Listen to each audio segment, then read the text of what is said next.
Hello and welcome to CAE OneWorld 2021 and this panel discussion focusing on CAE's defence and security business within Europe. My name is Georgia Pickering. I'm the Managing Director of CMS Strategic. I'm joined today by Marc-Olivier Sabarin, Vice President, International Region for CAE's Defence and Security Business Unit. Hello, Georgia. Thank you for inviting me here. Niels Kroning, General Manager, Europe for CAE Defence and Security. Hello, everybody. Pleasure to be here. Andrew Naismith, Managing Director of CAE UK. Hello, everyone. Thanks for having me. And Steve Mills, Vice President for Strategy and Business Development, International Region for CAE's Defence and Security Business Unit. Hello, good day, everybody. Thanks for inviting me, George. Our discussion today will focus on CAE in Europe, including its major operations in Germany and the United Kingdom. The panel will give an overview of the company's activities in the region and how it is supporting its customers through the current pandemic. Welcome, everybody. Let us begin with Marc-Olivier. In your current role, you have overall responsibility for CAE's defence business outside of the USA and South America. Please share with us what that entails and what your key strategic goals are for the region. Sure, Georgia. But before I go into my specific mandate, let me first give you a bit of context that will help for everyone to understand. Actually, CAE's international region constituted about 50% of our business, which means actually CAE's business is about half in the US and half in the rest of the world, which makes CAE a unique company in the defense sector as being very much spread around the world. And since this panel is specifically about Europe, Europe is actually also 50% of the international business. So as such, it is a very important region for me and for my mandate. I could summarize my mandate in three principal points. First and foremost, my job is actually to develop and deploy CAE strategy across the international region. I am very excited actually to say that we are in a pivotal moment, both from a market perspective and from CAE's business perspective. First of all, we're looking at actually expanding our business from what we call our traditional training market into mission and operation support, where we will leverage our customer intimacy and expand our area of services from pure training to actually support our customer in operating and developing their missions. The other element of our strategy is actually to deliver very innovative digital solutions, which we believe will help our customer transform digitally. A second element of my mandate is actually to continuously empower everyone in our local office to act as autonomously as possible to service the customer as close as possible to their point of service, while leveraging 100% of CAE's global capability and power. In this way, for example, CAE invested in past 5 years about $1.5 billion of R&D investment, and we are looking forward to investing another $1 billion in the next 5 years. This global investment generates significant edge, which we can leverage at every one of our single office. But also, we can leverage every single innovation that happens within the international regions back into every single, back at global and back in every single local site. And finally, a third point, you won't be surprised to understand that I deliver a profit and loss account for the company. Here again, the process and the way we're structured is to empower every single local office to lead their business and deliver growth for the company. And the focus of our growth, again, will be our traditional training market, expand our services into mission and operation support, and finally, leverage our digital technology to enable government's digital transformation. Sounds like a very broad and interesting mandate. Thank you, Marc-Olivier.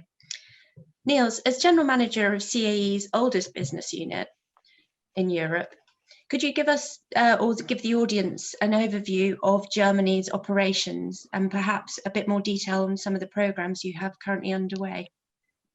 Sure, and indeed, I'm extremely proud to run this organization with its core country, Germany. But actually, we are serving different armies, air forces, and navies, not just out of Germany, but actually out of more than 20 sites all over Europe, with more than 620 employees. And I think, this is a key driver for success, being 24/7 with our teams embedded on the military basis. The customer intimacy and the mission understanding we gain from these teams is unique and serves us well, but in particular, it serves our customers on a day-to-day basis very well. On a day like today, it goes without saying that I talk about the German Navy and the Sea Lion project we actually won a year ago. I'm extremely honored that we will be able to continue serving the German Navy on its new platform based on the NH90 helicopter from Airbus that's going to replace the old Sea King and Sea Lynx platforms. Our new next generation training center will go live next year and will support the German Navy on this more complex platform, making their mission readiness, increasing their mission readiness and making their missions even more safer. Obviously, talking about Germany, I'm also very proud that we are serving for many decades already the German Air Force on the two jet platforms, Eurofighter and Tornado. I think that brings us in an excellent position also when talking about the successor programs. Nevertheless, I'd like to bring your attention a bit to a totally different platform, which is actually the AVEX on a NATO base nearby Stolberg, our European headquarters, the NATO base in Geilenkirchen. Our crews are operating in an international environment, training not just the pilots, but more than a dozen of crew members on a day-to-day basis on a platform which is every day in Europe and all over the world in mission on the NATO borders. I think that proves that CAE and we are not just a holistic training provider, but that we are enabling and supporting mission readiness. And when talking about the AVEX, I cannot refrain from a quote from the customer whom I met a couple of months ago asking, tell me, what can we do differently? What can we improve? And he replied to me, do me a favor, don't change anything. That's praise indeed. Turning now to the United Kingdom, Andy, as Managing Director in the region, could you give us an idea of activities currently underway in the UK and specifically how you've been helping your customers through COVID-19? Yeah, thanks, Georgia. I will do. And I echo what Neil said. It's a great honour to be able to lead this. I'm very proud of the CAE people that we're empowered to lead through all this, through this programme.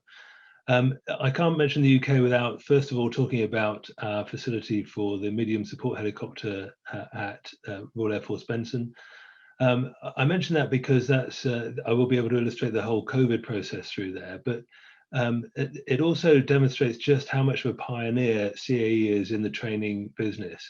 And working alongside the UK government gets a lot of flack for all sorts of things, but the UK government routinely innovates very quickly, and it shows this through innovating at Benson. Over 20 years ago, when it laid down the foundation for a training centre, which CAE was entrusted to build and run, which is what we do to this day, delivering a full training service and full support, where it's got 3 different helicopter types, 3 different OEMs supplying that. And so the ability for the support helicopter force and the Royal Air Force and the Royal Navy and the British Army to fly with different types synthetically has been there for a long time, and CAE has made that work. It's a very important part of our business in the UK, and it's very important therefore that through the whole COVID process that we managed to keep that running, and we have done that. CAE as a whole, as with lots of industry, set out all sorts of particular guidelines, and we operated within those and within national guidelines too, to make our environments as safe as possible so that we could deliver as much training as the customer want. And I'm very proud to say that we delivered everything that was demanded of us through the whole of last calendar year. in the UK. Not a single hour was lost to COVID, a training hour, and we offered extra capacity. And that's working very closely with our partners, much as Neil's talked about. When you work alongside your customers, the Navy, the Air Force, the Army, you get to know them, you get to understand them, then there's that level of trust which enables you to work so closely together and do that. And we've been able to deliver a training service right across where we have our facilities at Benson, Royal Air Force Brize Norton, Royal Naval Air Station down at Culdrose, Royal Air Force Shawbury, lots of places where we have delivered this service. As I say, I'm very proud of what we've been able to do. We've also delivered training service for overseas partners who come and use Benson, for example, and at times through COVID that got a little bit tricky with various national restrictions. But CAE has appropriate leverage that we could work with our government and with other governments to ensure that the training continued. So whatever the rules and regulations were within various other constraints, we managed to keep that training service for essential training for those different nations to happen as well. So that also was very good. The last thing I'll just briefly touch on now is that we're very proud in CAE UK to be a first mover around our new technology called the Single Synthetic Environment. We did that with our partners, primarily the UK Ministry of Defence again, in the Strategic Command, but also with our industry partners, Improbable.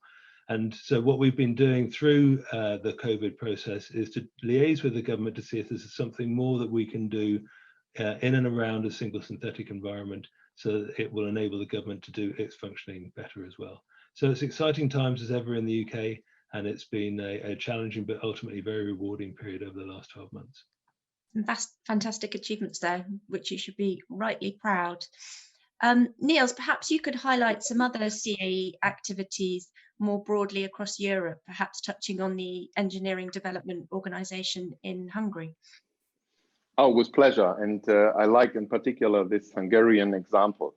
Now, what happened, CAE was invited last year, September, to join yearly exercise conducted by the Hungarian Defense Forces called Brave Warrior. What we demonstrated is a detailed terrain database that can be generated. We proved this with just 2 weeks preparation time, which was at the end a marvelous success by the One CAE team from the region with global support. Asgard showed actually a completely new way of visualizing the common operational picture, enabling decision makers not just to make faster, but also even more accurate decisions.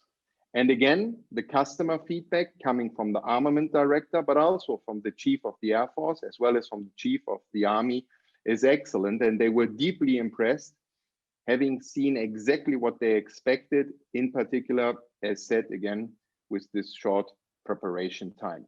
Now, another showcases are planned for later this year, and we hope that we will be able, given the COVID environment, to run these showcases. Again, personally, what I like, it's not just the technology, but it's the way we are doing and approaching this and showcasing it to the customer as One CAE. Sounds like you have a lot to be proud of, Niels. Thank you very much. Steve, you recently joined CAE as Vice President for Strategy and Business Development. Perhaps you could tell us about some of the programs you see on the horizon and what capabilities CAE could bring to these. Yeah, thanks for the question. CAE is no stranger to developing advanced and delivering advanced training platforms and services.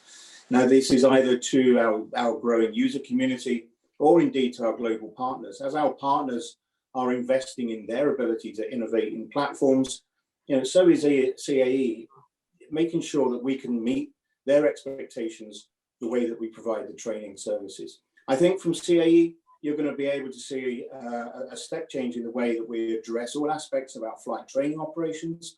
We are delivering, and we're going to continue to deliver training centers of excellence across the international region. And that is mostly going to be to provide our partners and our customers so that we can provide collective and available cost-effective solutions. I think what really differentiates CAE was the CAE investment in data, and particularly the way that we exploit data. Now, the CAE provides quite an unparalleled view of real-time data mixed with the millions of hours of simulated events that we can generate and the augmented scenario. And this is what, you know, places CAE at the forefront of people's minds when they talk about training providers. And this is what we've exploited, not just in the aero platforms that we're going to continue with, but also into our maritime platforms. We've had some great and huge success in UAE with naval training centers, and we have real ambition and appetite for more. So I think alongside these advanced flight training operations, you're going to see the maritime training platforms of the future coming from CAE. Before I joined CAE, I spent many years working in the connected environment. And it was very evident back then that when you even look at some of the real-time capabilities, you know, C2, communications, ISR, all of those disciplines have a real ambition to move towards a digital or a synthetic reality in order to both train and plan. You talked, Mark Olivier mentioned mission operations and planning. And whether this is battlefield simulation, terrestrial communications, beyond line of sight, we talk about EW, we talk about programs of ECM, creating digital twins of towns and cities. You know, CAE really does lend itself to all of that. And it isn't going to be long before you can see CAE really on the map. We've already engaged with the majority of our partners when we talk about topics like multi-domain combat clouds. We talk about situational awareness and ISR. And I think it's the field of mission operations and planning that is the most exciting. It's really going to keep CAE at the edge of technology. And of course, that means that we at CAE are on the edge of our seats. Andy, you touched earlier on the single synthetic environment, and this is a project that is particularly visionary on the part of the UK MOD. What sort of benefits can the single synthetic environment bring? Yes, thank you, Georgia. It truly is a visionary project which the UK MOD has led thus far with ourselves, and as I mentioned earlier on, our industry partners in Probable. But CAE has been a first mover in this, and it's a very exciting project. So what is a single synthetic environment? Perhaps I should say it's a fantastically scalable synthetic simulated world into which we can place many things. If we think of it as a framework which has limitless capacity and access to huge data, onto which you can hang an application, for example, an OEM might produce data for an aeroplane. We hang that aeroplane onto our framework of the synthetic environment. And then what you have is a digital model of the aeroplane into a digital environment. And that digital integrity then allows you to do whatever you would like to do with that in terms of testing and evaluation. This is a truly exciting period now where we might look to start doing up to 100% of test and evaluation of not just planes, but ships and land vehicles in a synthetic environment, which many might argue, I certainly would argue, would be a greater integrity, but actually it would certainly be cheaper, more cost effective, quicker than anything we've ever done before. So that's using it in a test and evaluation way. We can also, as the UK MOD has done for a decision support environment, what we did there with the UK Strategic Command was to feed a whole load of data into our environment, which included people, the way they behave, their work practice, their home practice, social media, the way they might do that, overlay that with some critical national infrastructure, and you play all that together and then play out an event to see how any particular course of action you want to take might work out. So for example, if there was, God forbid, an earthquake and you want to take some appropriate action there, you can play through these different scenarios faster than real time, and that makes the whole process so much more effective, so much more efficient, and you can make a better and more reasoned decision as a consequence of doing that. So if I was to summarize what the SSE, the single synthetic environment, might be able to do for players, then I would say it makes one's understanding better. It enables you to decide faster and perhaps in a more competent, more decisive way. planning at all levels, communication and direction across government to all layers of authority, coordination of activity in real time, the experimentation I was talking about with the aircraft example a couple of minutes ago, and also individual and group training. So it's a fantastic capability. I'm very proud that CAE has been at the real forefront of what I believe is a new environment, a new era for a fantastic new environment. Real pioneering project to be at the forefront of. And now a question for everybody. There's been much focus in recent years on NATO countries, many of which have been increasing their defence budgets, and most notably recently the United Kingdom. What could this mean in your view for training and operational support? And what are the implications do you think COVID will have on defence budgets? Marc-Olivier, perhaps you can kick us off. Sure, Georgia. Let me focus a little bit on the budget aspect of things. Let me start by saying that the geopolitical pressure on NATO countries, and let me say particularly in Europe, to increase defense spending will persist. And I'd even say that the pressure actually have been exacerbated. Now, clearly COVID-19 will affect all of NATO countries' ability to spend. Its economy, like the economy is slowed down, and many of the countries will face big, difficult decisions to take. Now, this being said, like I said, the geopolitical pressure to increase the budget are there. So we believe actually most countries will continue to spend in defense.